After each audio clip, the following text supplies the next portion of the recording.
With fentanyl deaths climbing in Santa Clara County, one idea is to offer Narcan and fentanyl test strips at schools so that kids have them if they ever need them.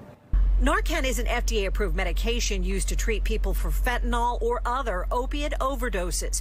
In Santa Clara County, it's available at some nonprofit groups, but County Supervisor Cindy Chavez wants to see the potentially life-saving tool be more widely available at bars, restaurants, and yes, even schools.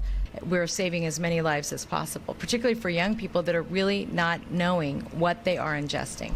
They don't know the risks, that they really are playing Russian roulette, literally, with these street drugs that they're taking. Tomorrow, supervisors plan to ask county staff to work with schools and nonprofit groups to determine the need for Narcan and set aside funding to make it available. They'll also look at the possibility of providing fentanyl test strips at schools.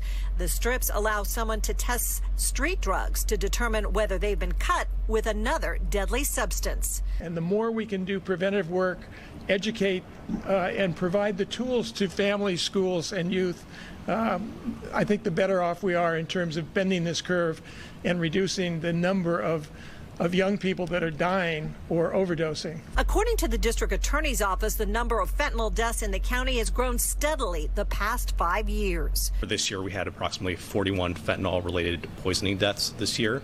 Chavez says the goal is not to condone drug use, but to prevent drug-related deaths. She notes that Narcan and drug test strips would only be available after each local school board and school district formally outlined a plan and got parent input. The hope is that county staff would come up with recommendations in August and that schools would address their own proposals in September.